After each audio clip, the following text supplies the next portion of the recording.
സായിമീങ്ങൾക്കാണ്, തോലിമീങ്ങൾക്കാണ്. ഇത് എട്ടുവാതിലിനെ കുറിച്ച് പറഞ്ഞുകൊണ്ടിരിക്കുമ്പോ അബൂബക്കർ സിദ്ദീഖ് റളിയല്ലാഹു അൻഹു എഴുന്നേറ്റ് നിൽക്കുകയാണ്. നബിയേ, മുഴുവൻ വാതിലുകളിലൂടെയും വിളിക്കുന്ന ആരെങ്കിലും ഉണ്ടോ നബിയേ? ഓരോരുത്തർക്ക് ഓരോ അമൽ ചെയ്തവർക്ക് ഓരോ വാതിലാണെന്ന് പറഞ്ഞല്ലോ. 8 വാതിലിലൂടെയും വിളിക്കുന്ന ആരെങ്കിലും ഉണ്ടോ? അല്ലാഹുവിന്റെ റസൂൽ പറഞ്ഞു, അന്ത മിൻഹും യാ അബൂബക്കർ സിദ്ദീഖ്, നീ അതിൽപ്പെട്ടതാണ്.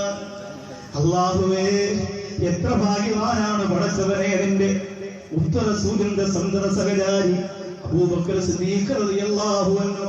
നീ അതിൽപ്പെട്ടതാണ്, നീ അതിൽപ്പെട്ടതാണ്, നീ അതിൽപ്പെട്ടതാണ്. അല്ലാഹുവിന്റെ റസൂൽ പറഞ്ഞു, വേറെ ആരെങ്കിലും ഉണ്ടോ നബിയേ? ഉത്തറസൂല് പറയുകയാണ്, ഒരാളുണ്ട് പ്രിയപ്പെട്ടവരെ, ഒരാളുണ്ട് പ്രിയപ്പെട്ടവരെ. ഉദു എടുത്തു കഴിഞ്ഞാൽ 2 കൈ ഇങ്ങനെ ഉയർത്തി വെച്ച് അശ്ഹദു അല്ലാ ഇലാഹ ഇല്ലല്ലാഹു വഹ്ദഹു ലാ ശരീക ലഹു വഅശ്ഹദു അന്ന മുഹമ്മദൻ അബ്ദുഹു വറസൂലുഹു അല്ലാഹുമ്മ ജഅൽനി മിനൽ മുതത്വഹിരീന വജഅൽനി മിൻ ഇബാദിക സ്വാലിഹീൻ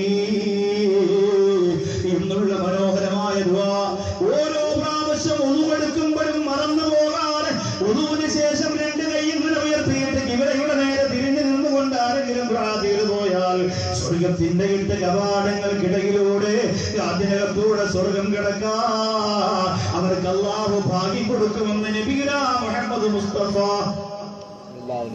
നല്ല ഒരു അമലല്ലേ, ഇന്നു മുതൽ പ്രാവർത്തികമാക്കിക്കോ. വടക്കാങ്കരയിൽ വാതിൽ വന്നിട്ട് നഷ്ടമായെന്ന് പറയാൻ പാടില്ല.